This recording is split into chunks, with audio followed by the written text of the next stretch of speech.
Good morning, ladies and gentlemen. Welcome to our beautiful home. Of course, that's not my responsibility to welcome you, but this is just by way of, the preliminaries. I remember at some conference that we attended last year, I was a director of, in fact, I had been put down as an MC. And then the honorable professor from the University of Pretoria said, "Oh, so you are the only mental case at UZ?" I'm not a mental case, ladies and gentlemen. We are here on a very special, program, very special occasion. I've just been having a chat with the PVC and my dean from the Faculty of Arts, just marveling at the number of publications that were made in 2017, because writing is not an easy task. So 20 publications is no mean achievement for those who have been in the business of writing.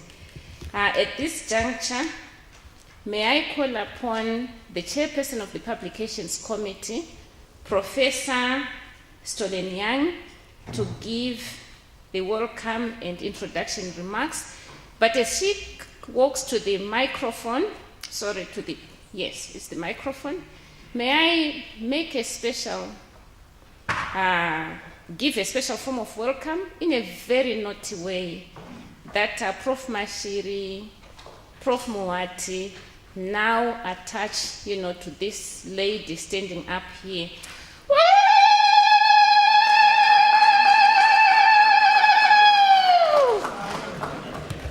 We would like to celebrate your coming here, ladies and gentlemen. Thank you. Good morning and welcome to this University of Zimbabwe book launch. Clearly, I cannot match that. Okay. But maybe I could, but no, let's not go there. So this is to welcome you to this launch. And again, you've heard that we have 20 books to launch. So we really thank you for coming and taking the time to be here. Let me recognize the presence of the Vice-Chancellor, Professor Nyagura, our guest of honor, the Governor of the Reserve Bank, Dr.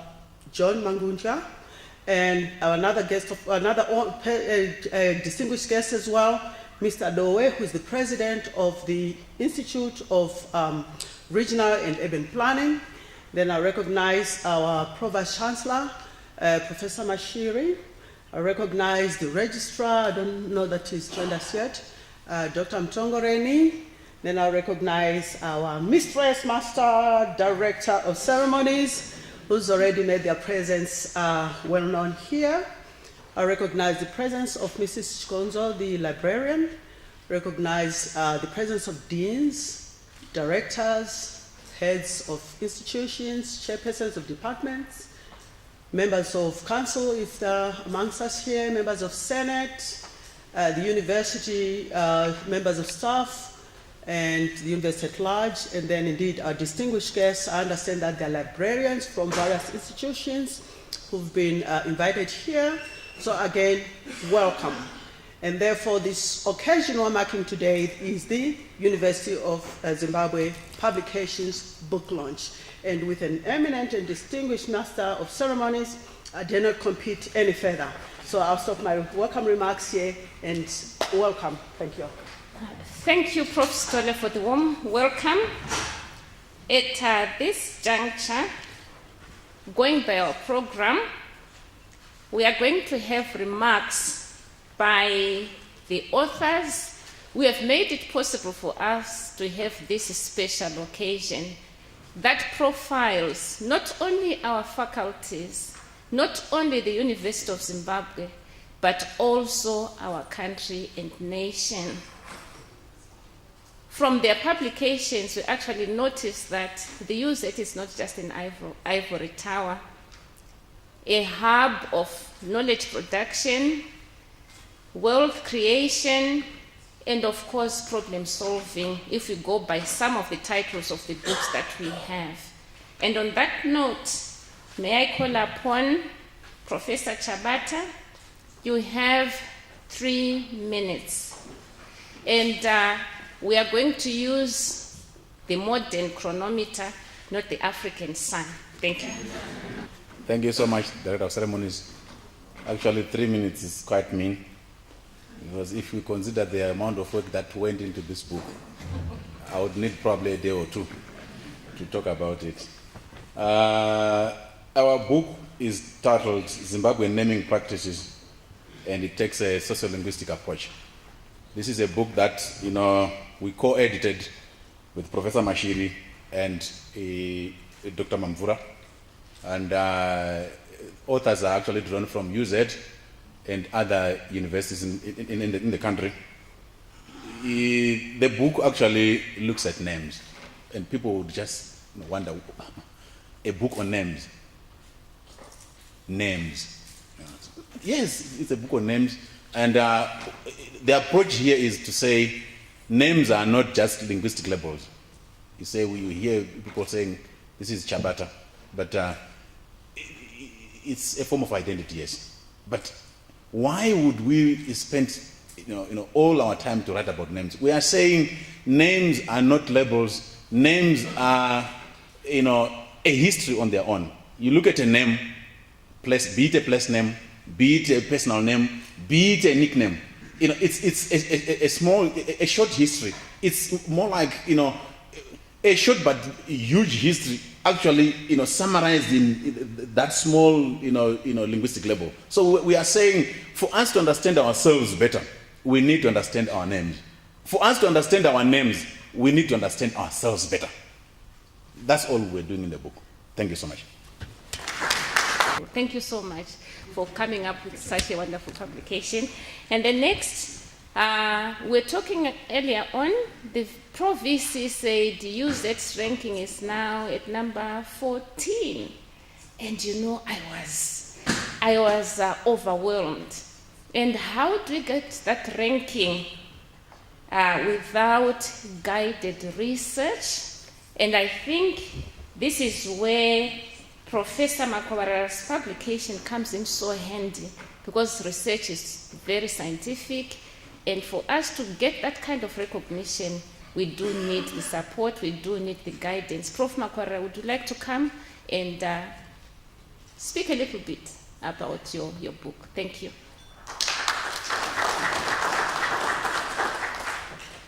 Morning, ladies and gentlemen, all protocol observed.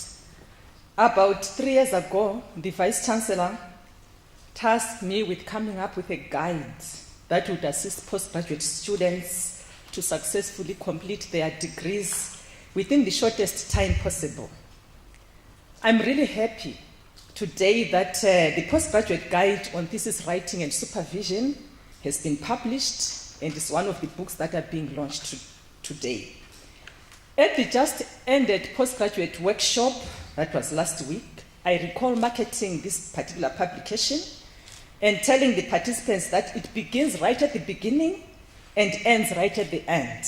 What I meant by this is what I capture in the introduction of the book, where I indicate that it follows the students' research journey, starting from the time that they grapple with issues of coming up with a viable research topic, formulating research objectives, research questions, hypotheses, right up to the examination stage, by way of availing information, posing questions, providing tips and hints. This book takes the students, as I said, from the beginning to the end, and addresses issues of supervision, research methodology, thesis writing, examiners' expectations, right up to viva stage. What is unique about this book? There are so many books on the market on postgraduate supervision and thesis writing. There are a few things, but I'll focus on just 2. The first is that it gives prominence to the University of Zimbabwe researchers in the sense that it took on board their very valuable feedback across faculties. And then secondly, it draws insights from their work, the postgraduate presentations that they made on various aspects of research. And There are also face-to-face interviews that I conducted with a number of supervisors. And again, it gives prominence to University of Zimbabwe students, postgraduate students, particularly those that were doing their final year at the time that the data was compiled. And secondly, I belong to a school of thought that believes that simplicity is the hallmark of scholarship. Simplicity, not simple-mindedness. So this book, is very accessible to the target readership, and again, is very professionally edited.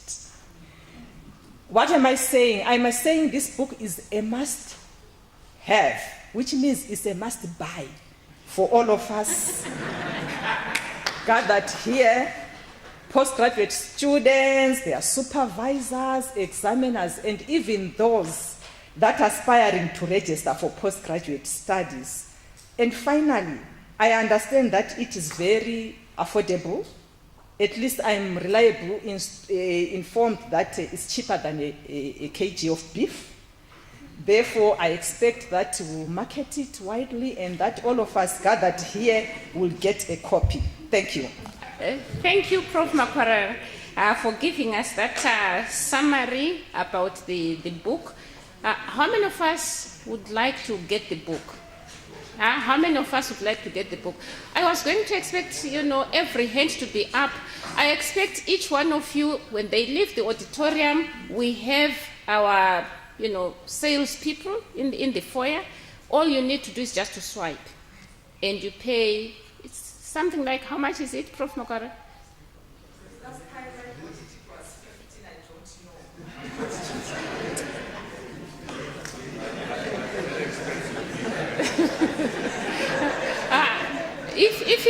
If we are talking about prime beef, so this is prime publication, which is a must-have, like she rightly, pointed out. At this juncture, may I invite Prof. Shaw to come to the front. Prof. Shaw. Thank you. All protocols observed.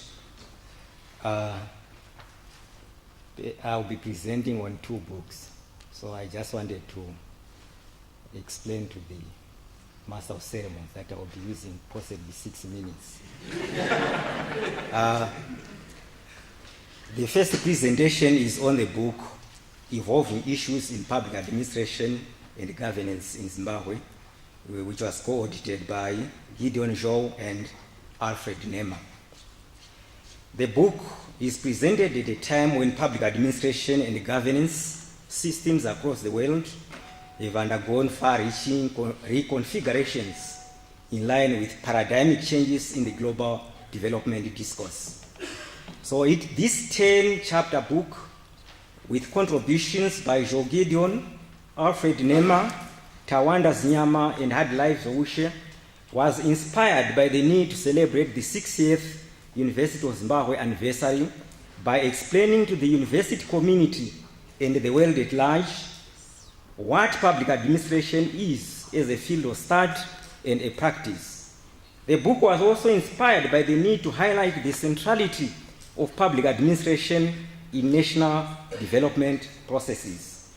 To this end, the critical facets of public administration and administrative paradigms, public policy, public finance, local government, entrepreneurial public administration, fiscal space, administrative reforms, and performance management are explained in depth, highlighting how experiences in Zimbabwe compare with global experiences.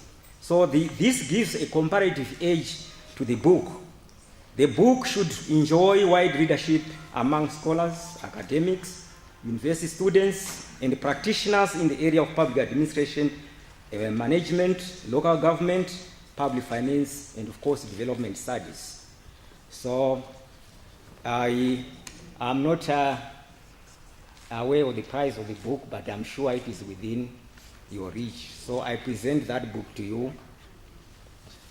Then the second book,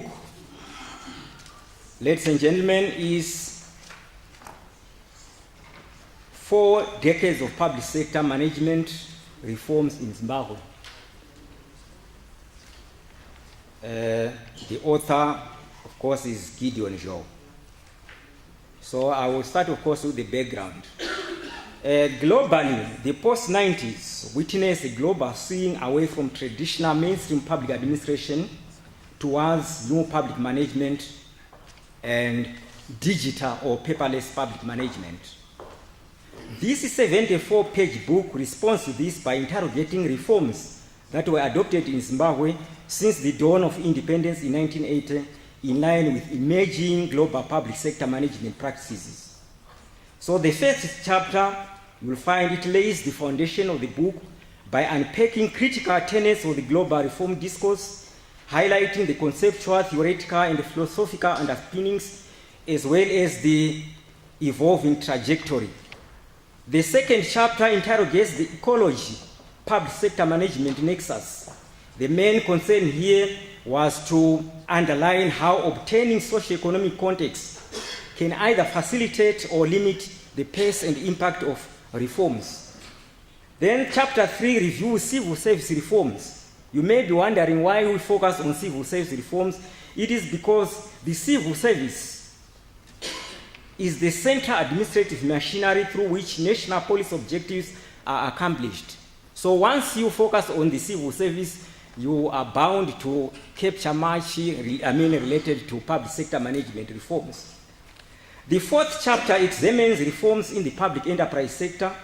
This sector was also selected because it is the central instrument through which public utilities are provided by the state. It has also, over the years, attracted limelight as the most troublesome sector, in fact, an elephant in the house of the treasury of most countries. The fifth chapter, which is also the concluding chapter, presents a holistic and periodic overview of public sector management reforms in Zimbabwe, roping in other cross-cutting reform initiatives that could not be covered under civil service reforms and public enterprise reforms. Then lastly, the book should enable public sector management practitioners, students of public administration and management, and of course development studies to appreciate the trajectory of public sector management reforms in Zimbabwe within the global reform template.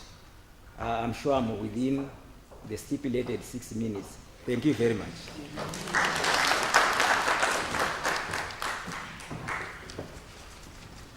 Thank you, Prof. Shaw, for managing your time expertly. As the Dean of the Faculty of Commerce, Dr. Gumbe will come and give a word or two concerning Dr. Mponda's publication. Thank you. Thank you, Master of Ceremony, Vice Chancellor, and all the senior managers of the University of Zimbabwe, our guest of honor, Dr. Manguja. Ladies and gentlemen, may I also take this opportunity before I make the presentation to acknowledge the presence of Dr. Mponda's family members, Mrs. Mponda, Dr. Mponda's firstborn son, Tawanda, and Dr. Mponda's firstborn daughter, Priscilla. As a faculty, I think this day would have been very great if Dr. Mponda was physically present and would actually have rejoiced with him. But unfortunately, we are launching this book in his absence. But spiritually, I know we have him. And also, we also want to thank the university for the honor that has been accorded to Dr. Mponda. I think I speak on behalf of the family. Dr. Mponda had written this book, The Time Value of Money. This is a very good book in the sense that it acknowledges that money loses value over time, and therefore it would be important and great for us not to hold on to the money but to invest it. So if we are going to be investing, this book actually talks about how best you can calculate the returns on your investment so that you don't just invest for the sake of investing, but you're actually investing for purposes of making good returns, making the money work for you. This book was written directly try and assist students of corporate finance. But like I said, even us, it can actually become a very good book that we can always consult with regards to what kind of investments we should actually look at. It also looks at investments in the form of our pensions, you know, the defined contribution, the defined benefits approaches. So one would actually be able to, using this book, you'd actually be able to calculate the value of your pension at the time of retirement. The book has exercises that are there, and also there are answers also that are provided. So it's a very good book in the sense that it actually guides the student and anyone else would actually be using it. It guides the students in how to calculate and also determining whether they've actually calculated the right way. So I would urge all that are present to actually buy the book because it's not just for academic purposes, but it is a life tool that we can actually use. It's very short also. We are looking at around 90 pages, 4 chapters, but very critical chapters in our lives. As we all are working for purposes of investments. I don't think we are working for purposes of accumulating money, but we are working for purposes of investments that will yield benefits for our children and those that will survive after us. So this is a very good book. It actually teaches us on how to invest and which investments to make. Thank you very much.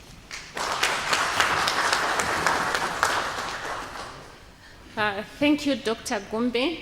At this juncture, ladies and gentlemen, I will invite the Vice Chancellor to present a copy of the book to Mrs. Mponda. A couple of copies.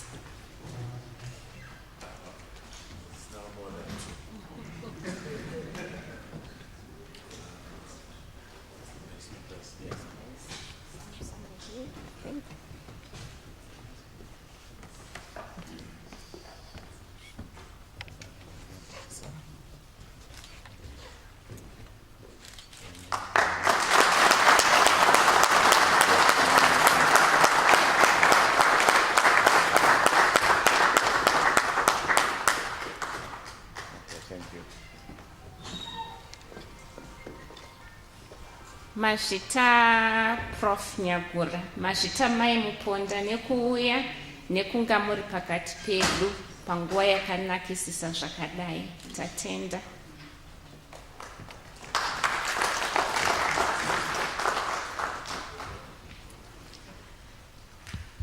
May I invite Mr. D. Mhlanga next on the program? Mr. D. Mhlanga. Unfortunately, I didn't have time to mix and mingle with all the authors, so I may not know their faces. Thank you so much, Mr. Dim Mhlanga in absentia. The other person who was supposed to come at this juncture is Dr. S. Kagela, but unfortunately, she won't be around. She's not here with us because of some bereavement in the family. And the same also applies to Prof. Vasileva. So if you look at your program where you have Prof. Vasileva, it means you also have another gap. In that respect, I'm going to invite Brigadier Dr. Chinyanganya to come and talk about the publication by Dr. Chikore. Brig, thank you. Chair, thank you very much indeed for the invitation. All protocols observed. I think you would agree with me that Zimbabwe is going through a very fascinating area of transformation. And the coincidence of these fascinating developments in Zimbabwe is that Dr. Godfrey Chikore has also got a copy which is absolutely fascinating. And the title of the book is Transformative Essence of Japan's Official Development Assistance Policy. The transformative essence of Japan's Official Development Assistance Policy constitutes pioneering work of Japan's official development assistance aid driven by the transformation of Southern Africa and Southern Africa and elsewhere in the world. May I point at this juncture, if you accept, that the basis philosophy underlying the Japan aid is premised on the perception that many people are still suffering from famine, poverty, primarily in the developing world. Indeed, these countries constitute the majority globally. So, the humanitarian terms, the international community can hardly ignore this depressed socio-economic cultural predicament in the majority of the developing world. So the book, it looks like electricity is gone. I hope you pick me. The book argues through the integral homegrown national development plans serving as scientific connection between donor community and recipient nations, driven by, I'm going to put in quotes, national, local, international priorities. Without taking much of your time, I would strongly encourage, this is a must-read document which addresses very fascinating issues affecting the developing countries in particular. On that score, Chair, thank you very much indeed for your attention. Next on the program, ladies and gentlemen, may I invite Dr. Ndakaripa. Thank you, Chair. All protocol observed. The title of my book is A History of the Mnyika People of Gutu District, Zimbabwe, circa 1700 to circa 1890. So this book is an attempt to reconstruct a pre-colonial history of Zimbabwe. You realize that most studies on pre-colonial history, they mainly focused on the Shona empires. For example, Great Zimbabwe, the Rozi, and also the Mtapa State. So, in this book, I'm trying to reconstruct a history of a micropolity. And by a micropolity, I'm referring to those smaller states which did not receive attention from European colonial rulers. In this case, you realize that if we are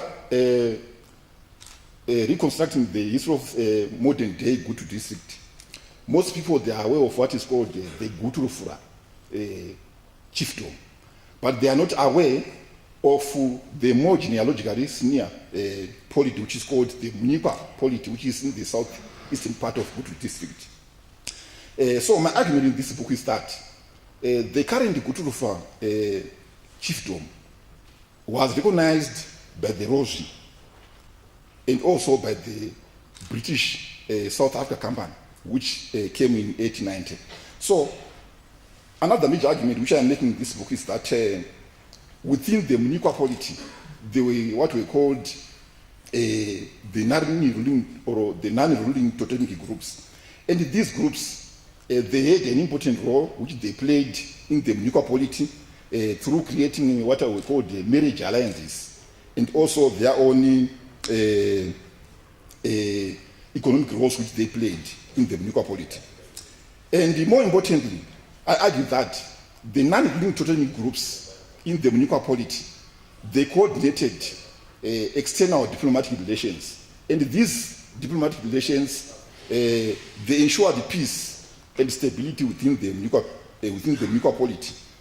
To a large extent, this book is useful for academics who want to understand the pre-colonial dynamics of Zimbabwean history, and also the general public who want to understand the history of the Mnyika polity. Thank you very much. From his presentation, Dr. Ndakaripa, he's trying to pay, some is trying to give some payback to this micropolity, from what he has said. But what I picked that is going to help me and any one of us here present is the centrality of diplomacy. You can use marriage for diplomatic purposes. Thank you so much, Dr. Ndakaripa. At this juncture, may I invite Prof. Zindi? He has 2 publications, and one thing that Prof. Zindi is prominent for is music. I don't know whether it's musical or whether he takes a fancy at what other people sing, but he sprang a surprise for me, writing a children's book, African Fables. So let's hear what he has to tell us, but perhaps a reflection that he was once a child. And perhaps in him there's still a little boy, that's why he wants us to go back to the ages 6 to 13. Thank you very much, Manakwa Chikodora. There's 2 places in Mutare. One is called Chikodora, and the other one is called Chitakatira.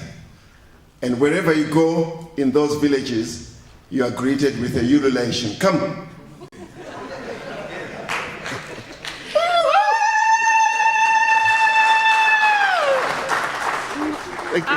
They actually say Ngauya.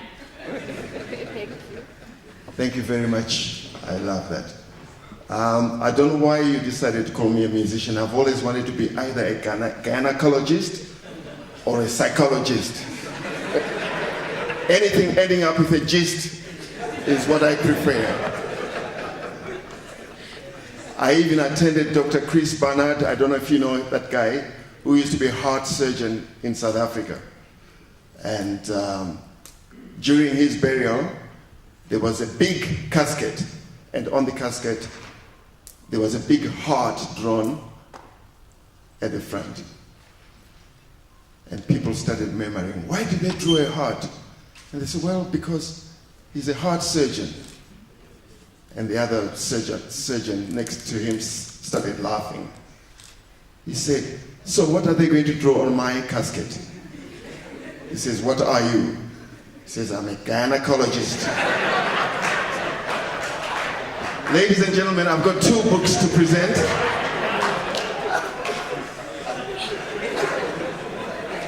One is called Fundamentals of Educational Psychology.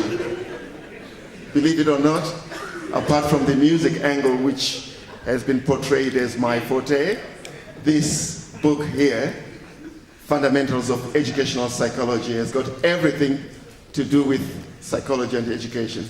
Dr. Mohati, when you stop laughing, I'll continue. Are you still laughing at my joke, or is this something different? The second book is called African Fables, and this is what Professor Magosonge was referring to. It's about children's stories, but even adults can enjoy these stories.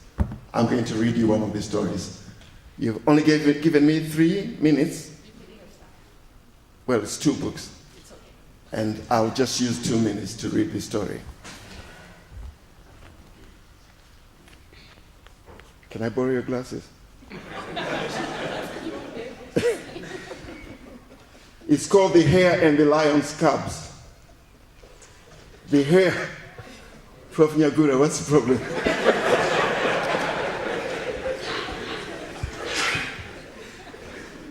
The hare started to tease the lion's cubs each time he passed through the lion's den. He would say, hey, boys, what's up, boys? Are you aware that I am capable of kicking your mother? The little cubs got very angry, and they decided to tell their mother that this is what the hare was saying. The mother then said, you must let me know the next time Hare passes through our den, and I'll teach him a lesson. Hare began to be suspicious the next time he passed through there.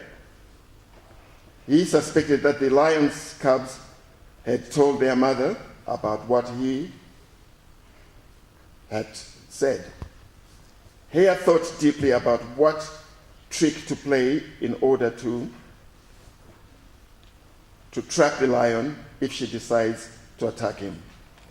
Hare went and dug a big hole in a tree next to the lion's den and another hole on the other side of the tree. The first hole of the tree in the tunnel was enough to fit the lion's body. On the other end of the tunnel, the hole was big enough for the lion's head to go in, but not the whole body. The next day, the hare went to the lion's den again and started to tease the lion's cubs. I told you boys, I can kick your mother anytime in the back. Did you tell her? She's not the king of the jungle. You can go and tell her that. The cubs got very angry, and when the lioness heard that, she also became very agitated. I am going to kill that hare. Tomorrow, my kids, you will have hare for breakfast. My children, do you understand? She boasted. The next day, the hare came again and started ranting. Bring your mother here. I want to teach her a lesson. I'm going to kick her if she comes anywhere near me, the hare said. The lion's cubs laughed and laughed again, then rushed to tell their mother. On hearing that the hare was around and was boasting as usual and being provocative, the lioness came out charging. The hare, on seeing the lioness, started to run towards the tree where she had dug the tunnel. Hare rushed into the hole while the lioness followed in hot pursuit. The lioness put its head into the hole that the hare had dug, where the hare had entered and got stuck. Meanwhile, the hare got out of the tree through the other side. Then the hare came round the tree and saw the lioness wriggling its body in order to attempt to remove itself from the hole where the head was stuck. Then the hare went round the tree and kicked the lioness in the back. Then the hare looked at the cubs and said, boasting, "What did I tell you? Now you see, I have kicked your mother, and you can also go tell your father that I can kick him too." The hare left the scene while the cub helped to pull their mother out of the hole. The next day, the hare passed through the den again and teased once more. "What's up, guys? You know I can kick your mother and your father." The cubs were very angry. They rushed to tell their mother and father. The lioness shouted at the cubs, "Get out of here! You silly children! You have no manners. You want the hare to come and kick me again? No ways." It's available for $10. May I invite Prof. Arachireshe to come to the front and give us a few tidbits about his publication. Prof. Chireshe.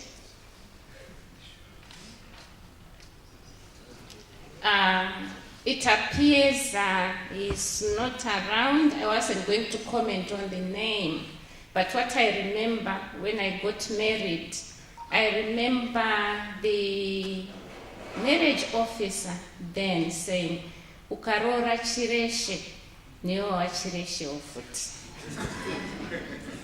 I don't know whether it's the same meaning. Those who were writing on names and meanings, he could be playing one of those tricks on us, even, the meaning of the name. Thank you. May I now invite Prof. Chirisa to come to the podium? Thank you, Madam Chair. all protocol observed.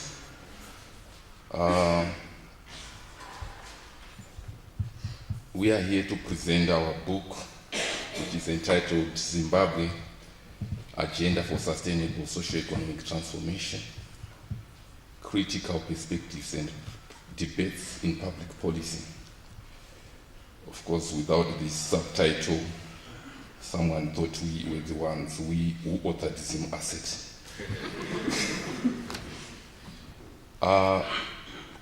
As you might all know and realize, is that Zim Asset, when at its inception in 2013, there were so many questions regarding where it had come from, who had authored it, and because of its complexity, we sat down to interrogate together with my colleagues who authored several chapters that compose the book.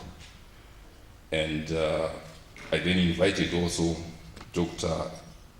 Kwaira to come and assist me, given the complexity of the subject. I will give a few minutes to Dr. Kwaira to say what we said, in what we said, with what we said. Thank you very much, Prof. As the professor has said, you know, for me, just an hour ago, when I learned that I was supposed to come and do this, Professor Chirisa came to my office frantically and said, my friend, let's go and do something about this. It's a very difficult issue, like he said. You know, when Zim Asset was introduced in 2013, you all remember, those of who were there that time, who had been born that time, you remember people went at length in rural areas, in urban areas, politicians cracking their heads. Why? It's a difficult issue. You know, what this book did, it put together several authors to come and debate the issue of Zim Asset. The issue of Zim Asset, I would like to equate it analogically to what we normally say, where I come from, Zikomo, Zinopana Mute. We also say, Chiropache Nunzi, Chosumuzona Wanu Gumi, 5 Vashanu Varumashish, Chiropache Nunzi. That's the issue with the Zim Asset. Ladies and gentlemen, what this book did, we had several authors coming together to produce 11 chapters. The 12th chapter talks about how the debate was conducted. The whole book is a brainstorming issue. There is no way one person could have handled this issue. Even today, this book is relevant. It was drafted way back around 2014, but up to this time, it is relevant. Let me say to you, this book is timeless. This book is as timeless as the Bible. Zimbabwe is here to stay. Zimbabwe is here to stay. People come and go. Authors come and go. But the issues that were discussed, that are still being discussed, are there to stay. Remember, we say Zimbabwe Agenda for Sustainable Socio-Economic Transformation. You can't talk about an end in that. The book is not an end in itself. It is only paving the way for more dialogue, for more debate. This book, ladies and gentlemen, is a must. This book is a must. It is important to scholars from all walks of life, politicians of all persuasions, and this book, I would advise us to get hold of it in order to understand the future for Zimbabwe.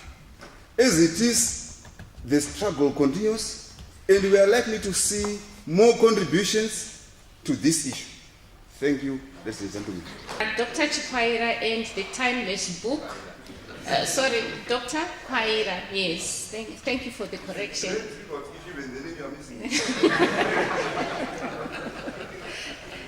Thank you for helping to unlock what is behind the philosophy, the theory, the principles of Zimaset. Thank you so much.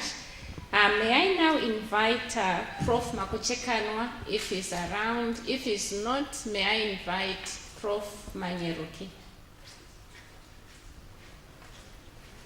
Perhaps the invitation, got lost somewhere along the way.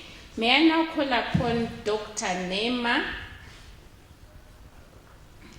Faculty of Social Studies must be very busy, somewhere engaged in other activities because we have so many, things running concurrently at the moment. Perhaps that explains their absence. And then may I call upon Dr. Jean Doda. Thank you so much, ma'am. Good morning, ladies and gentlemen. All protocol is observed. Ladies and gentlemen, my presentation, as usual, is a little bit different.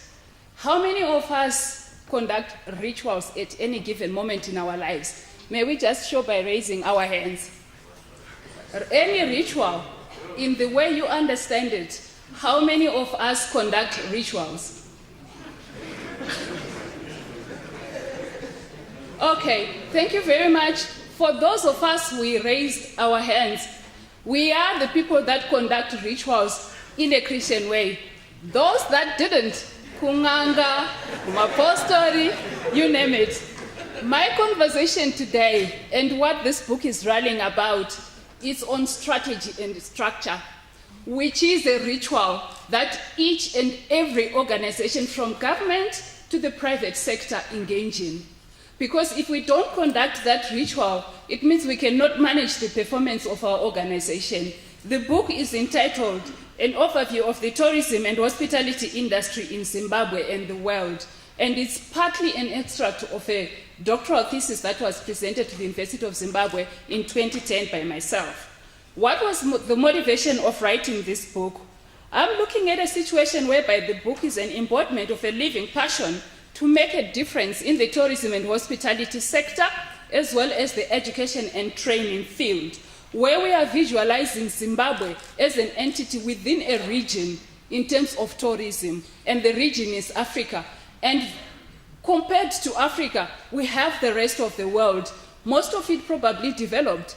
And there's a canyon between us as a nation in terms of our performance vis-a-vis what is happening in the world. And we are saying, how is it that we are going to actually overcome this particular canyon? This is where this book comes in. It embarks us as a nation on a journey of conversations and actions on crossing the canyon, grappling with issues that bedevil the tourism and hospitality sector. And this is largely addressed through the strategy and structure fit, as well as significant other performance drivers, because the industry operates in a very dynamic environment. And the significant other performance drivers include the sanctions that we are bemoaning about, that we still have to deal with as a nation, the issue of corruption that bedevils us as a nation, what else is happening in other ministries that affects the industry, the tourism and hospitality sector, the image of Zimbabwe, the loss of the bread basket, for instance. Those are key issues that we want to look at. What is the book on about? We are saying the book is about an offer of a bridge on the different path of the different stakeholders, inclusive of the students, the practitioners in the tourism and hospitality industry, as well as the destination management organization, which is our ZTA, the government, the ministry, and the private sector. We are focusing on the practical issues in terms of being informed by theory. Why am I saying we? Because it is a result partly of a research that was done. We are working together so that we address what's happening in the industry. In this instance, we are benchmarking this nation to regional and international players and standards, but being nimble enough as a destination to know that as we benchmark, the world is a dynamic, and our trajectory should be such that we are not pinpointing on one aspect, but be guided by variables that will make us perform in the world market. So we are saying at the end of the day, the book is a conversation on tourism and hospitality issues, focusing on the nexus between the strategy and the structure that you are operating in. We are in the new dispensation. The new dispensation, nekutonga kwaro gamba, is enabling all of us to say what form of structures can we come up with so that we drive Zimbabwe and we perform. And how do we drive Zimbabwe? It's the portal is through the tourism and hospitality industry. And we are looking at instances, looking at significant other performance drivers that affect the economic indicators, such as contribution of tourism and hospitality to GDP, contribution of tourism and hospitality to total exports, contribution of tourism to total imports, our receipts in US dollars, the bed occupancy, the occupancy percentages in our hotels. This book thus offers a lifelong pursuit, aiming of a common vision for a final destination that is improving tourism satellite account, RBZ, COFAs, and subsequently Zimbabwean communities sustainably. Ladies and gentlemen, at the end I will say, may I humbly request you to know this book, like and trust the book, because it's a result of research. Try the book, buy the book, and as you see, there is a lion here. My mother, Vaira Shumba. Vaira Shumba varipo here nasi. May you buy this book before you leave. Read the book, and because I want to drive UZ as a past student, review the book so that we improve on our publications. Refer the book to a friend. Ladies and gentlemen, let's unite in improving Destination Zimbabwe. I thank you. Talking about marketing our products and publications. Thank you so much, ma'am. At this juncture, perhaps we want to give you another round of applause. Thank you. Buy the book, try the book. We are not ending just by trying, but living the book. Thank you so much. May I now call upon Mr. J.T.M. Chikondo, if he's around. Thank you. Morning, ladies and gentlemen. The book I'm going to talk to you about concerns costing and management accounting. I wrote this book because I've got a passion for management accounting. The book is meant for practitioners and students of accountants, right from elementary stage right up to advanced stages. The book is widely read by our students here, mostly Part 4s. And therefore the book seeks to advance the knowledge of management accounting, and in terms of the application, concepts, and techniques. The book is highly recommended for those students that I've mentioned, Part 4 students. It is a good book, and you find that if you bought this book, you will never associate yourself with the book. I'm urging you to think very hard about buying the book.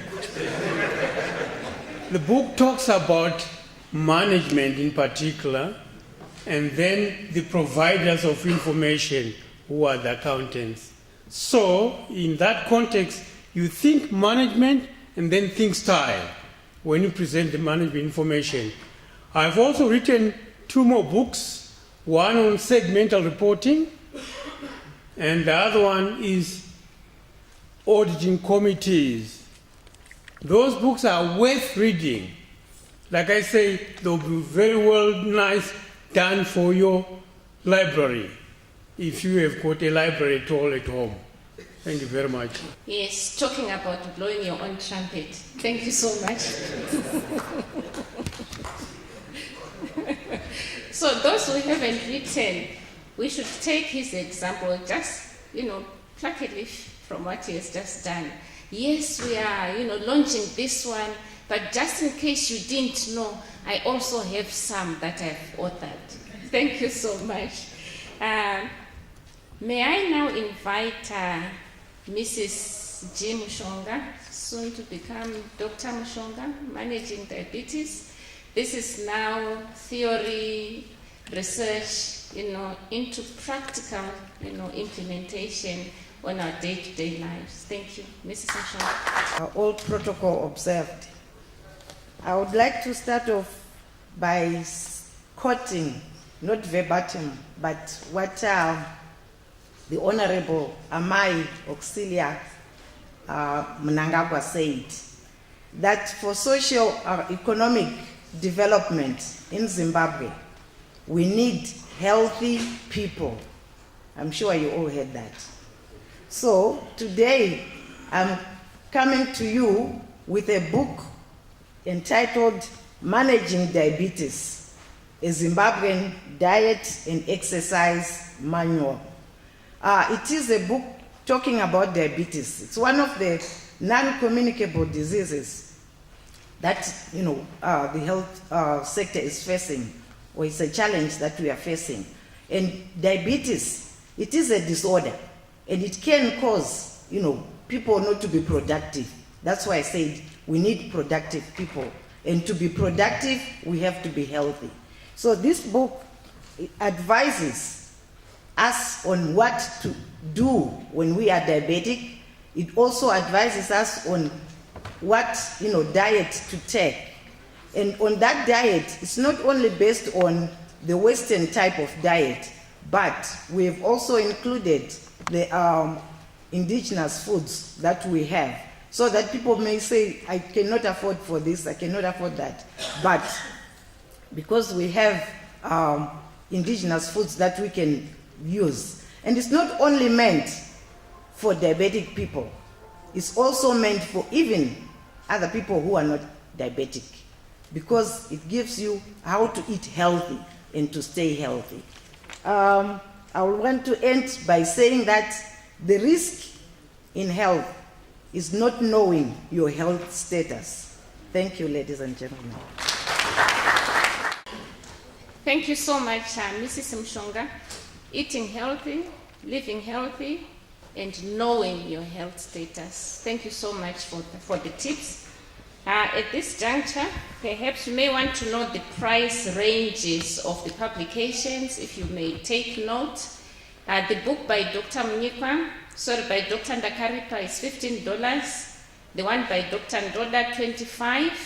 The one by Mr. Chikondo, $40.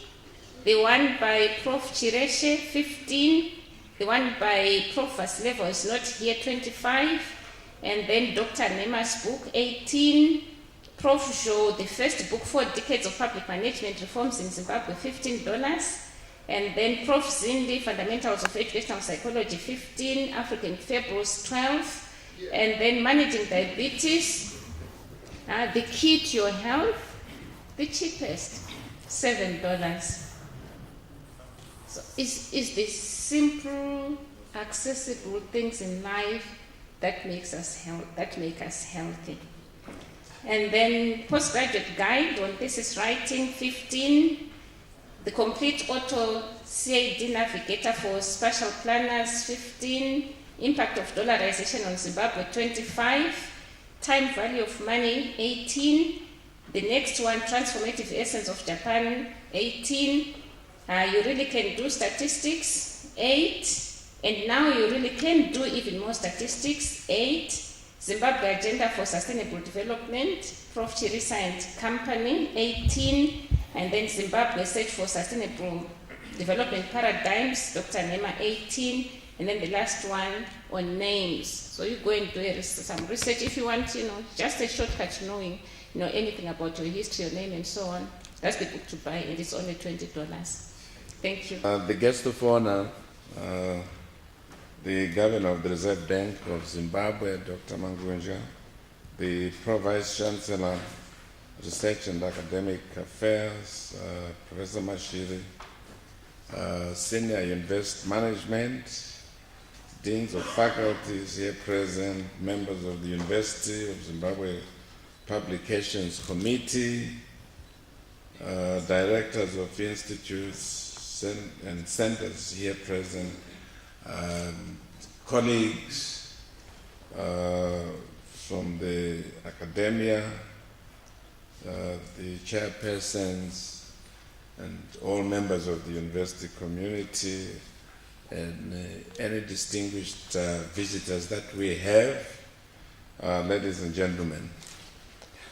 It really gives me, lots of excitement to see the kinds of results we have showcased, today. Now, you remember among, the number of policies that we have, one of them, of course, is to expect publications from the academic members of staff. So this is a good beginning.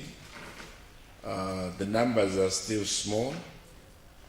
Our expectation, of course, is that in every 6 years, a professor must be able to, present a book, and every academic member of staff is supposed to present, a book.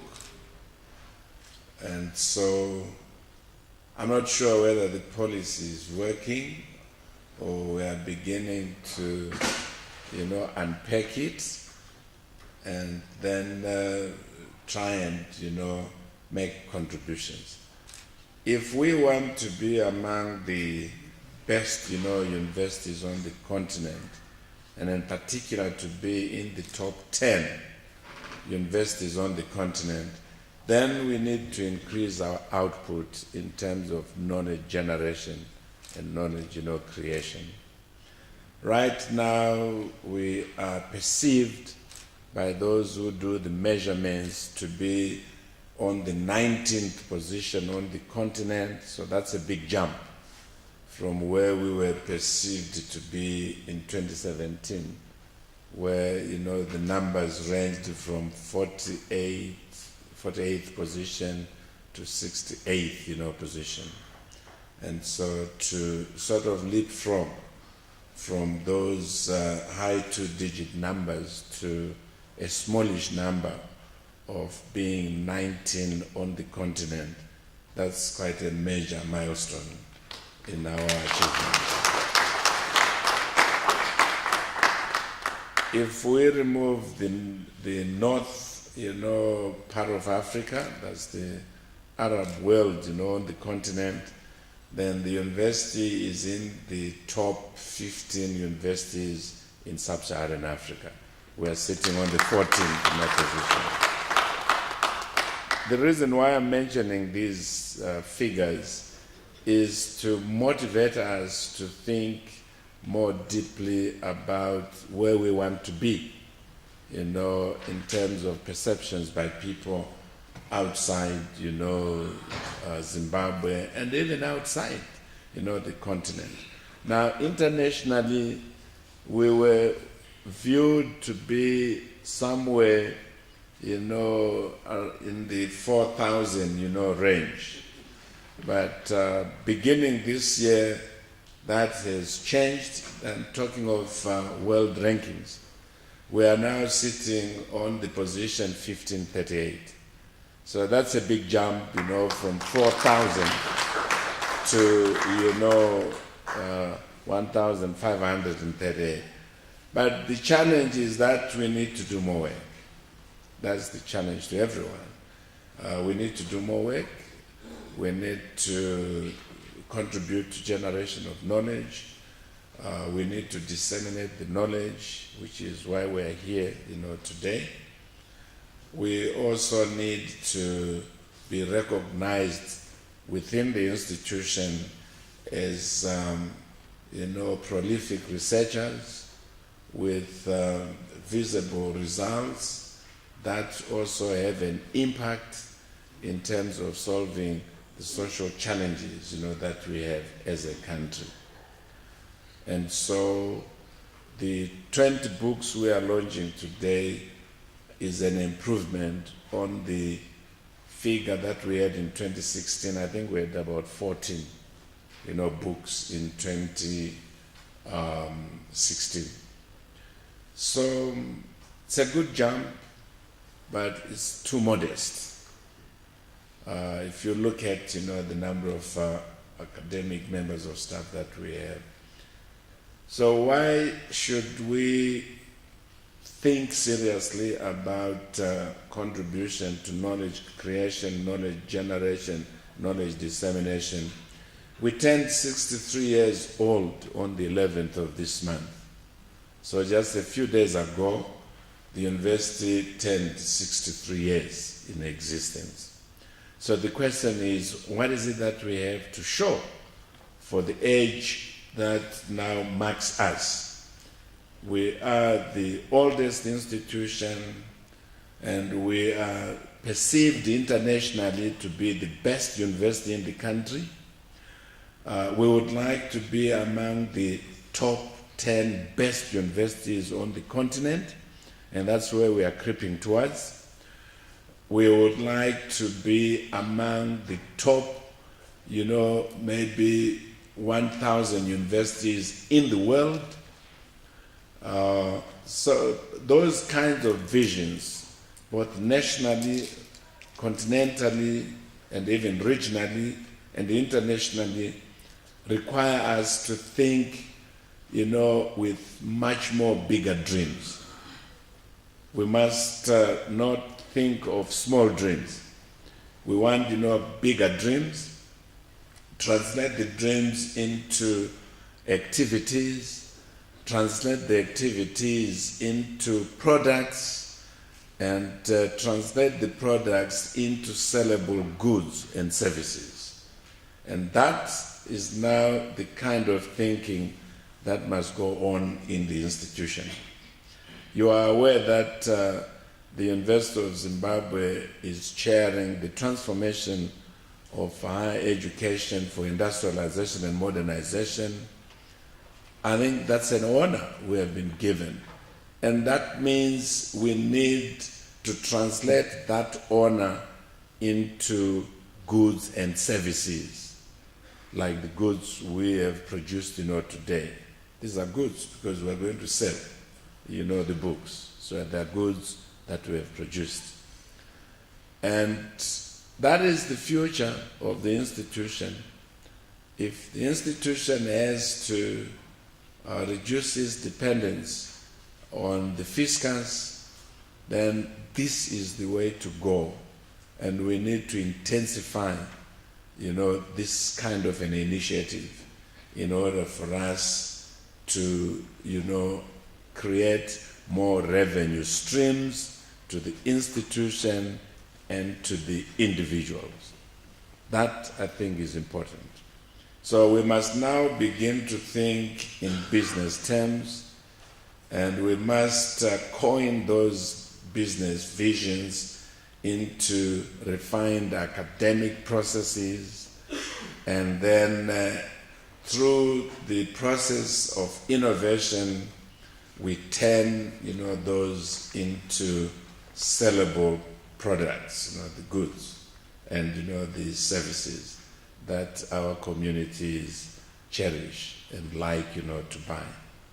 And so I know it's not easy to sit down and, think about something to write, maintain the thesis that you have started off with, so that there is a consistent message that you are communicating in your book.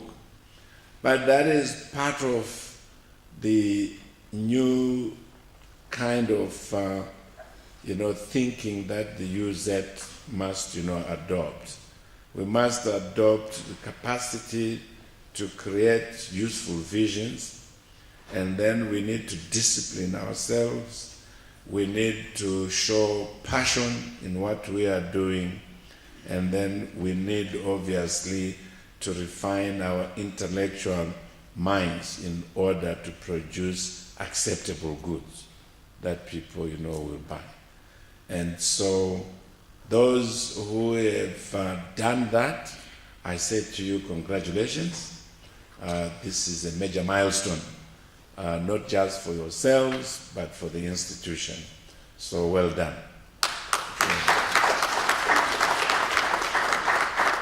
And so as we celebrate, the launch of these 20 books, I think it's a source of pride for us.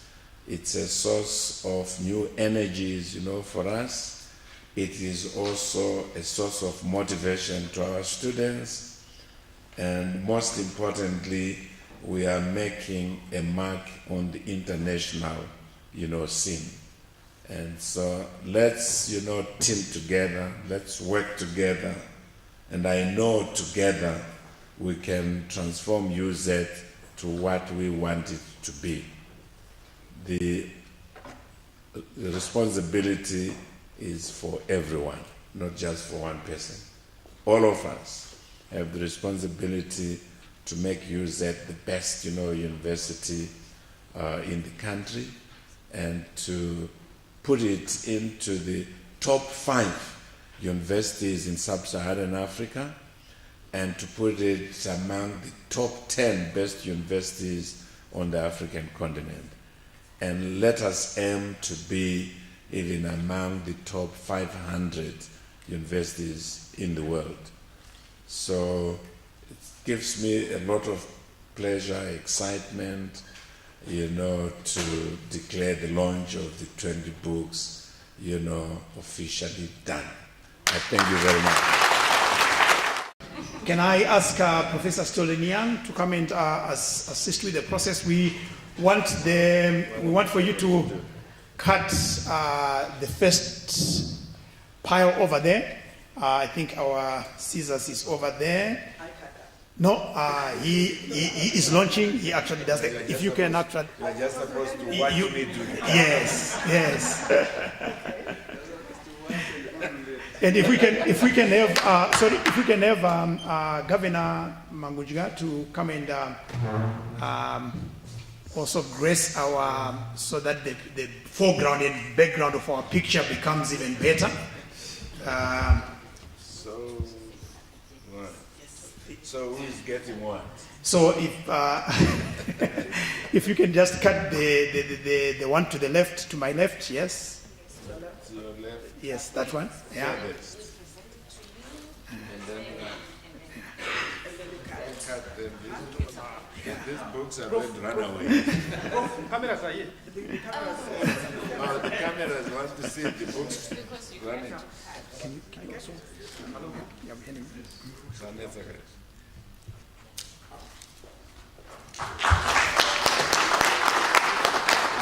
This is where the ululation comes in. So if you can hand over those ones to the VC, that is, these ones are coming to yes, to the Vice Chancellor. Thank you very much. That's a lot of reading. VC, if I can ask you to hand over that pile without cutting it, okay. to our guest of honor, the governor.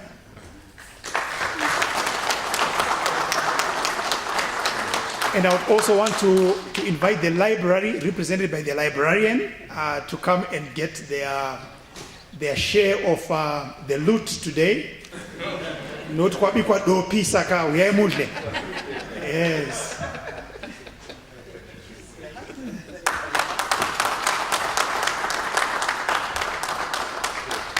Thank you very much. Thank you very much, sir. Your job is done. Thank you.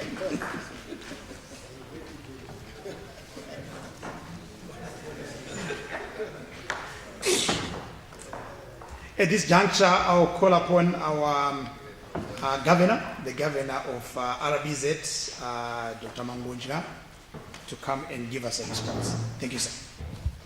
Thank you very much, Master of Ceremonies.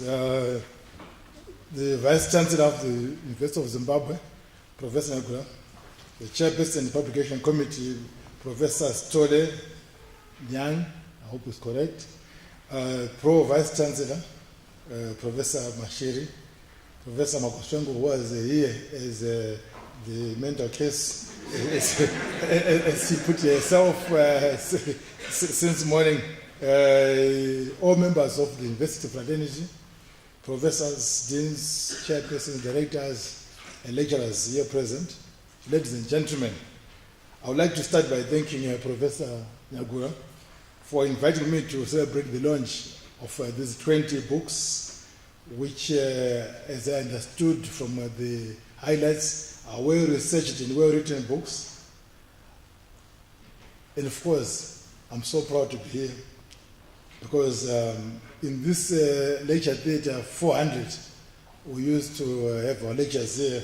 I remember that a combination of people who are doing economics, accounts, and business studies, we used to have economics studies, introduction to economics in this lecture theatre 400. And it was being taken, the lecture by Dr. Guy Mone. I'm not very sure they're still alive or they're still there, but he was always teaching in this lecture theatre 400. So when I was invited by Professor Nkurat coming next to the common room and next to Beit Hall, I knew exactly where I was coming. So I never got lost. So I think in terms of research, I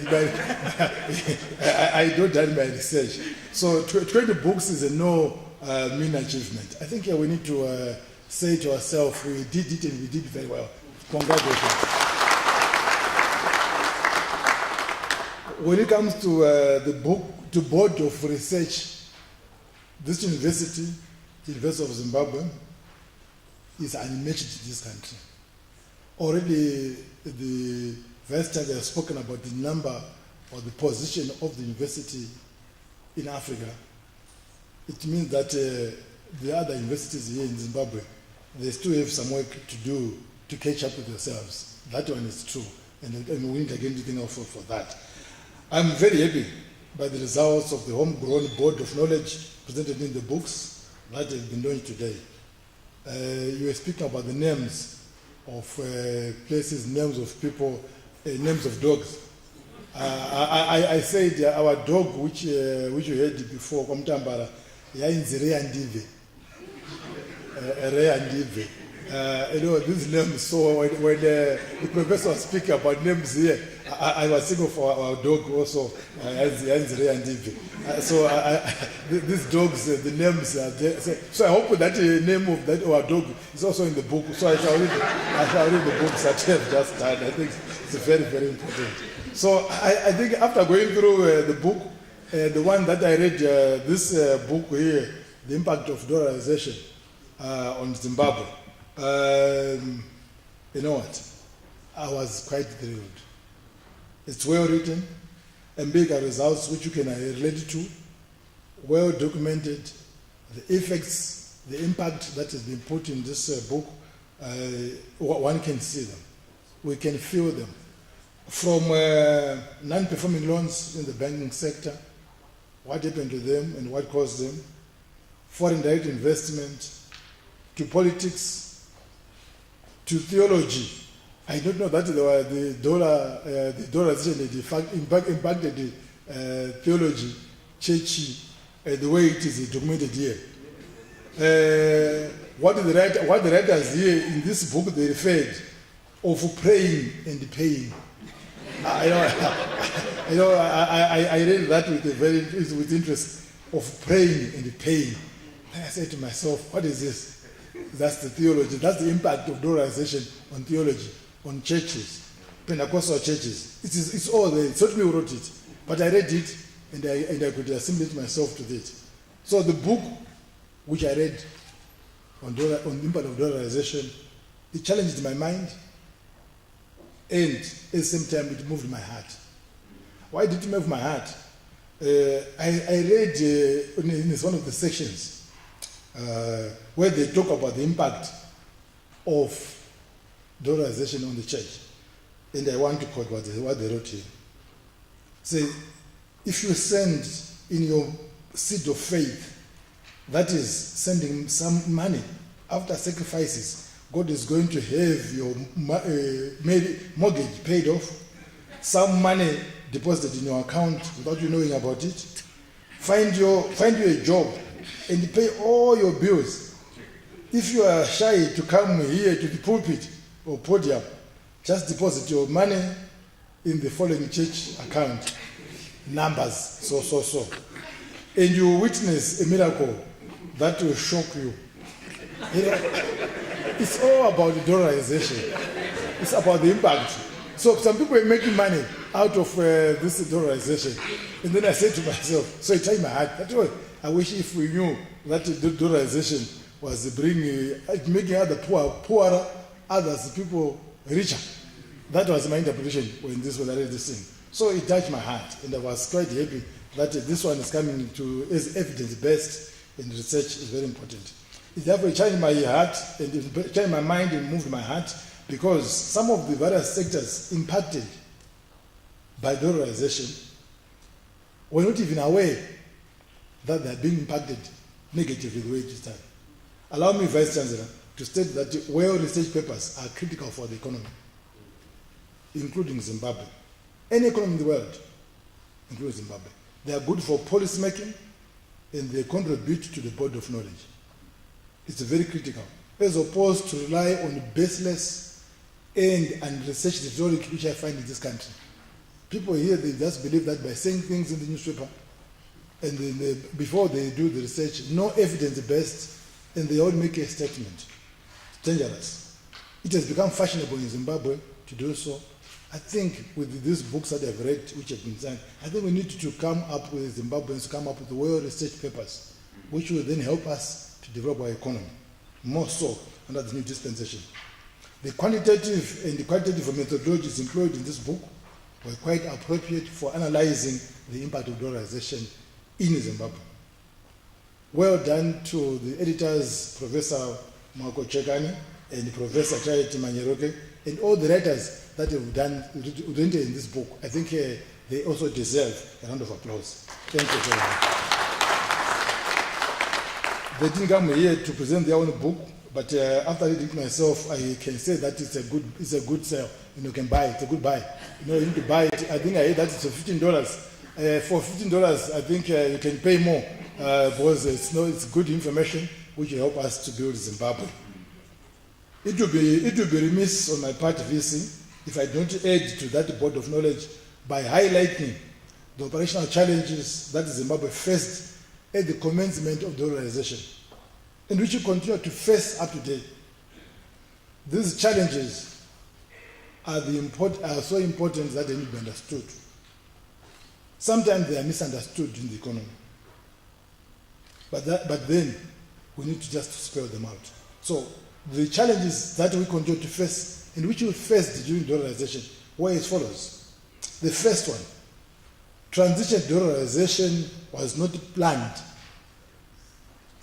It was done unilaterally, as clearly observed by the writers in this book, where they said foreign currency had already been in illegal circulation and used as a medium of exchange. So we don't plan. We found ourselves in it. And unplanned systems are not sustainable. If you don't plan anything, you don't. So Zimbabweans were expecting that dollarization to be sustainable, but we never planned it. It's like find yourself in a house which you never built. And it isn't sustainable. It's not. Number two, the country was inadequately capitalized. It had no reserves at all. Government's account had $5 million in 2009 on the 13th of February. But yet we were supposed to pay wages and allowances of $50 million in that month. So what happened? The government had introduced tokens to pay civil servants, which tokens were to be settled through the banking system. So there was no money, there was no cash either. Government would borrow from some certain Indian people to supplement $5 million. So in the beginning, there was no foreign currency. And at the end, there's no foreign currency. So it means we now need to plan the economy the way what we are doing. We cannot just say that things will do themselves and sort themselves out. It's never going to plan. Sources of dollars of liquidity was and is still recurrent income from exports, diaspora remittances, and external loans. Up to now, we are living as Zimbabweans from hand to mouth. So what you get foreign currency from tobacco, from gold, is what you use today for purpose of importing fuel, electricity, and others. I think we're doing very well. In Zimbabwe, there are no queues like other countries in Africa, even where fuel is being produced. People here talk about liquidity, that there's no liquidity. Yet there's people here that are driving in using liquidity. Whatever you know, fuel is foreign currency.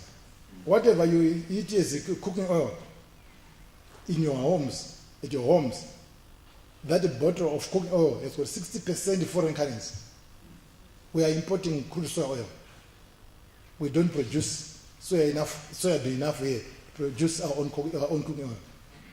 We don't produce enough cotton cake or enough cotton seed to produce cooking oil.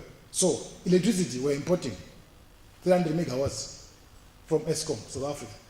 In Mozambique, we pay about $5 million a week. Yeah.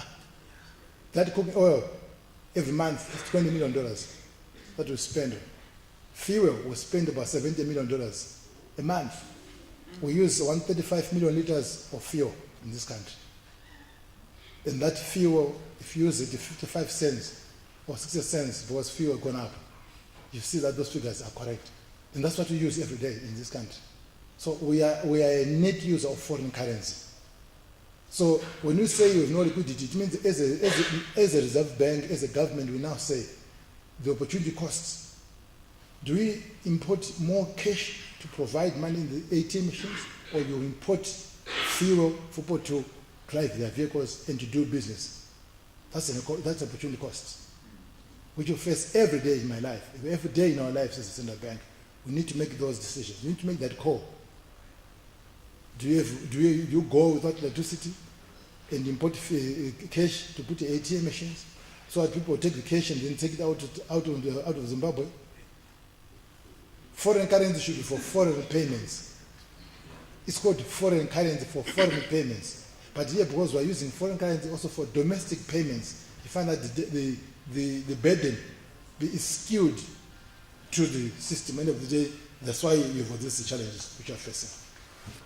When you dollarized, we also had limited access to foreign finance due to heightened country risk on account of sanctions and the failure to meet foreign loan repayments. Never take something called sanctions lightly. It affects the whole body. As we say, sometimes, I didn't hear it in the books here, but sometimes we say that the ring, you are as strong as the weakest ring within the chain. So the weakest ring in this case was sanction. If a sanction, it means that all banks throughout the whole world, they want to ensure that they don't deal with you as an individual. But then the sanctions, they look for the individuals in everyone. So we are all included. It's inclusive. If Mr. X is on sanctions in Zimbabwe, Mr. X is looked for in all the transition from Zimbabwe, so as not to bust sanctions. So if my uncle, Manongo here, is on sanctions, it means all the banks, they look for Manongo in everyone. So that sometimes he uses the other people to bust sanctions. So it means by inclusion, you are all together. That's why foreign banks now, that's why the banks, correspondent banks have been closing our accounts, because they are de-risking, they are minimizing risk, they are moving away from risk, they are avoiding risk, they are avoiding association risk with Zimbabwe. It is very painful. We felt it, we know about it, and we hear about it, but Zimbabweans sometimes we don't want to tell the truth to ourselves. That's why we like about evidence-based. So I like these books, but these books will bring out that information out, and therefore if you buy it at $15, you're buying a book which has got plenty of information, which is researched And therefore, I was going to challenge even the authors to go beyond 2015 now to look into the future and say, where are we now in 2018? You spoke about the bond coins here, how they were accepted and all those things. But after that, we introduced bond notes. We'll be able to want to know also the evidence based on the ground. What has been the uptake? What has been the impact to the people? I think it's very important. I do believe in empirical research, evidence-based. Let's say information. Then on that basis, we can change, we can proceed, we can augment, we can enhance on the basis of knowledge. It's very important. So as we see, I think your team is doing a good job. We also lost competitiveness in the absence of exchange rate and mandatory tools. Dollarization brought that we don't have our exchange rate because it's given. We're using US dollar as our medium of exchange, as the intervening currency, as an accounting currency, as for settlement currency. So it means you can't devalue it. So if you're exporting goods and services, the books that you're talking about, Professor Nyagura, it means that you cannot reduce the price of that book from 15 using exchange rate. It's given.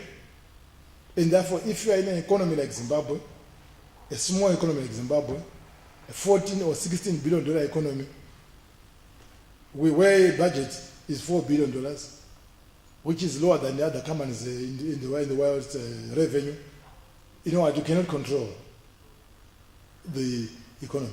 And therefore, it means that we need your own variables, which you need to choose to ensure that. This is why, as a central bank, we came up with very various ways of competitiveness tools, like your export incentives. What you're basically doing there is to ensure that we provide a discount to people who are exporting, so that they can compete in the world, can compete in the region, can compete in Africa. That's what we'll be doing.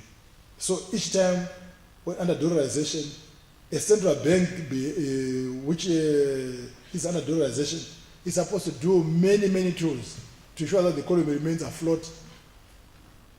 If it was under normal circumstances like a Fed raise or today in South Africa, they only do two things: interest rate and exchange rate.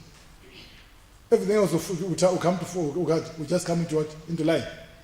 You don't do what we're doing here in Zimbabwe. We have come up with many interventions. It's because we are in a situation which requires that to happen. Up until the time when you now have your own, the fundamentals which are right, it means then you can have on the deal with exchange rate and interest rate. Because if you increase interest, people don't borrow. If you reduce them, people borrow. Therefore, there's activity. So that's what we used to read in economics here, in this gang room. But now things have changed. So you need to change with the changing times. I think if Malaysia was here, would tell me that when I was doing money in the banking, that was all what I was taught, as interest rate policy, exchange rate policy, and how they affect the economy. But now things have changed, and we follow them. Even if you look in America, I think after the world financial crisis, they also changed. They had more tools called quantitative easings, which they still do in Europe to inject more money into the economy so as to pump them up. That's what they're also doing here. When you have got a fiscal deficit, when you have got a fiscal expansionary fiscal policy, you're also putting money into the economy. But you now need to balance. Because if you put too much, it chases too much, it continue to eat foreign currency. If you put too little, you cause the deflation. So you need to find a fine balance in the economy. So I thought it was very important, just as a spillover from this very good research paper. These challenges are sometimes not clearly understood in Zimbabwe, leading to different interpretations on the causes and effects of current challenges facing the economy, with some unresearched and unfortunate statements attributing the shortages of foreign currency within the economy to the Reserve Bank of Zimbabwe and government for taking money away from the banks. I read those things every day. I sleep very well because I find that this is a very unresearched and unfortunate statement. So this person, governor here, if you say things which are not researched and are unfortunate, I will never lose sleep because I only pray for you. and God will forgive him. They don't know what they are doing. More so, yesterday was Ash Wednesday. So I will say, God, forgive people, they don't know what they're doing. It is unfortunate because it's a denial stance. That Zimbabwe is importing more than it is importing. It's exporting. Our trade deficit, as was covered in this book from 2009 to 2015, has always been above $2.5 billion. Trade deficit, which means we are consuming much more than we are producing. It means we are eating some other people's consumption or production. So you are exporting jobs, you are exporting foreign currency, and you are also externalizing foreign currency in the process. So that by itself is a recipe for disaster. Now, if you go to the fiscal to the public finances, our budget deficit, it means that our revenues are lower than expenditures. So we have got both trade deficit and a fiscal deficit. And then you expect someone to see excess reserves in the Reserve Bank. I think if you just look at that, so you need more of professors to understand these things. So I think the more with professors, or those people, I was speaking this morning with Professor Yagula, that I think we now need, and he promised me that something's happening, to retrain people who came from this university and others who are in a position of authority, in a position of influence, that they come back to university. Because the truths that they learned here, they are so different from now. I said myself, when I was doing money in the banking, I was taught about interest rate policy and exchange rate policy. But things have changed. There's no quantitative easing. How was I going to know about this if I was not in the system? So such things I think are very important. So Professor, I want to say it is very important for the SADC training of parliamentary. Did you say parliamentary, right? Yeah, I think that's very important. I think that's why those are people who make the policies for us. So I think they also need some refresher courses in that order. So I want to thank you for that. It is against these challenges that the new economic order has come up with the policy measures to open the economy for business in order to enhance investment, production, exports, fiscal space, and jobs. We have been closed, the economy has been closed for a long period of time. It was inconsistent with what we wanted to achieve. On one hand, we are using dollarization, which is open market. By the same time, we are closing it again, that don't come into the country. I think it is that mismatch which was happening in this economy. When we are saying don't come to Zimbabwe, we take your business. It means that we are saying don't come here, but I want to use your foreign currency. I think that's one is. Then some people say that no, it was government taking money. I think this is, I'm saying, it's a careless speaking in this country. I think we need to be very, very much organized as a system and as a people. So open up the economy means we are opening up the economy for investment, both locally and the foreigners. It means that if in our foreign currency market, we now need to gradually open it up so as to allow people to retain money into the economy. But you cannot open up the foreign currency market when you are closing the market or the real sector of the economy. People cannot take. Like what happened in this country. In April or February 2009, we opened up the economy that anyone with the money in Zimbabwe could take $250,000 per day to exit. That's what was happening. It was there in writing. So money went out. Because we are saying don't come in, but go out. No one will bring money in this country. That's why we are now saying, under the presidential amnesty, those people who took money during that period, can you please, we are now in the new era, bring the money home to develop Zimbabwe. It's your money, you keep it, but bring it home. Why should you stay in the foreign banks? And this is, by the way, this is in line with the international best practice. Even in America, there's something called FATCA. It means that you need to have your foreign assets declared. Here we are not even saying the one for tax purposes. We are saying bring that money back so as to liquefy the economy. No one will be arrested for bringing money. And indeed, of course, we've met and we've seen many people coming to offices asking, what about myself? If I bring the money, won't I be arrested after? Say, no. The amnesty is there, is genuine, and no one will be asking questions. Even my officers, they know that they're not supposed to talk about it to any person. In that those people, the cases before the courts, which have been judged or made a decision on, they are also able to bring their money before, since there is no judgment, they can bring it and also those things will fall away. So it's open system. The president said, let's bygones be bygones. Let's bring the money back. Let it develop country. And it's not one taking it for free. So we even give you 7% savings, bonds, tax free. But what are we trying to do? We are saying Zimbabwe is open for business for a total turnaround of the economy. People was asking me, what is meant by open? What is meant by Zimbabwe open for business? To achieve what? We are opening up the economy for business, for a total transformation of this country. Zimbabwe should just be different. And we need to work together as a team, producing these good books, well-researched documents, which will help us in policy making, so that at the end of the day will be also well-guided. With well-researched books, as launched here today, Vice Chancellor and all the professors, I'm confident that the University of Zimbabwe is continuously enhancing its relevance to the socio-economic discourse of the country. You need to be relevant and not to be ivory towers. We now need to be relevant, and I'm seeing that. I've spoken to the Vice Chancellor before, even one day when we did the outreach in Tari. The whole idea of focusing of the universities to ensure that we produce products, goods that have got a market in Zimbabwe. We're saying, why don't you make by now a vehicle for Zimbabwe? Why don't you do tractors for Zimbabwe? Why do you import them from India, from Belarus, from everyone? We need to do the small and medium enterprise equipment. Zimbabwe is a gold-producing country. Why don't you produce the stem mills here at the university? The hammer mills here at the university? The generators, why are you importing them? We need to now to be, so therefore we need to go beyond now the books now. You have researched it, you have seen what is required. Those people in engineering, they need to make those products. Medicine is the same.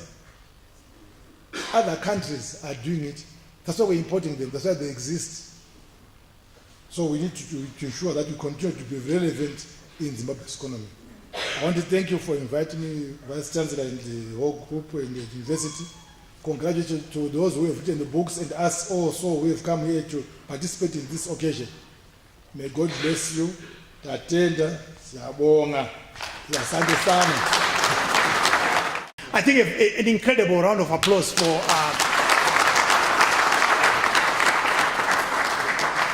because you could actually see that he was partly reading, but partly just saying it from his heart. I had the privilege of realizing that his eyes were not here, but were actually right in front over there when he was actually presenting that. Thank you very much.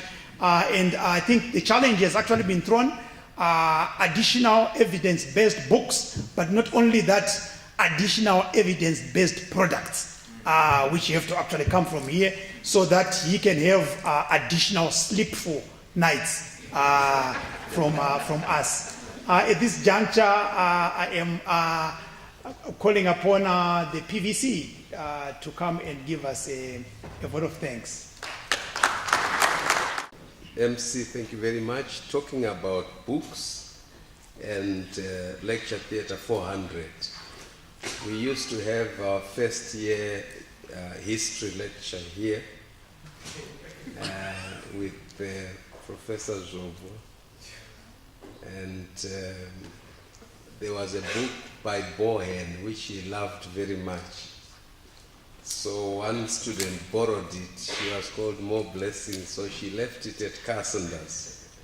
And we would be seated here ready for the lecture, and the lecturer came and said a few things. Then he would say, More Blessing, where is my book?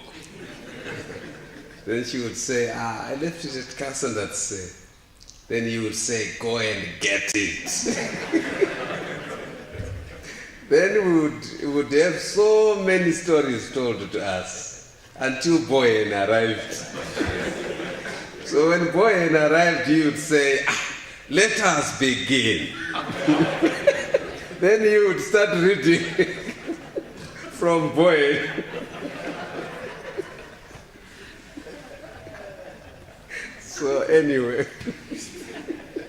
That is now changed in the 21st century. So beyond the books are goods and services. And beyond the goods and services are improved living conditions and standard of living. And beyond the improved living standards of living is peace and tranquility. So we want to thank the Vice Chancellor most sincerely for creating an enabling, academic and intellectual environment that allows professors to dream and to translate their dreams and research into publications. And I was happy to hear the governor saying evidence-based, which means it was not just desktop, writing. It was not conjecture, it was not dreaming, it was evidence-based. And it shows that there is an interaction between reality and intellectual, exuberance. So we want to thank the Vice Chancellor for the resources that he extends to the publications department. And we hope that more and more resources will be given to translate the ideas expressed through the books into innovations, so that we have goods and services that help to solve real-life problems. We want to thank the chairperson of the Publications Committee, Professor Stolenian, and her colleagues for tirelessly going through the proposals and the manuscripts to make sure that they achieve the necessary quality demanded by the university. We also want to thank the technical editors, because Dr. Mangunja, we have technical editors who comb through the books after the refereeing or the peer review process to make sure that the publications comply with the technical specifications that are known in academia. So the technical editors did quite a good job, and I'm sure there are very few editorial or technical errors in those publications. We also want to thank the authors and editors for the job well done. And I'm sure it's not just the publish and perish, motivation that drives you to publish, but it is the desire to make a contribution to the body of knowledge that informs decision making, both at individual level and at national level. Decisions made based on nothing or on conjecture or speculation or hearsay are often tragic. But decisions made on well-researched, balanced ideas will always help to change lives. So we want to also thank the the bookshop, University Campus Bookshop, for bringing the books here for marketing, and also for the reasonable pricing of the books. I'm sure the prices are so reasonable that there is no need, for anyone to live without at least one book. The amounts are so meager, so insignificant that you can decide to buy one and then donate it to anyone that you like. I'm sure that the diabetes one will be more popular because I'm sure half of the audience are probably either diabetic or potentially diabetic. So I'm encouraging everyone, to get the book. I thought it's the cheapest. $7 is really nothing. So I'm sure everyone will be able to get the book. Professor Manyeruke is here now, but you lost on the compliments and accolades showered on you and your colleague by the governor. I'm sure you will pursue him and persuade him to repeat some of the accolades that he extended to you. But it's very refreshing indeed to hear such responses from a policymaker and custodian of Zimbabwe's money and, granary of dollars and cents. I'm sure each time he walks around, people think that he might drop a dollar or two. But unfortunately, he doesn't have the keys to the safe where the money is. But it's very, very encouraging to hear you, Dr. Manguji, say those very kind words indeed. We will continue to engage industry and invite them to interact with us more frequently so that we get immediate feedback on the products that we are producing. And so we want to thank everyone for coming. We also want to thank, I think there will be some refreshments. I won't steal the thunder from the mental case here, but I'm hoping that we will be able to at least refill the energy that we have lost, during this period. But anyway, thank you very much, and I wish you all the best. Thank you.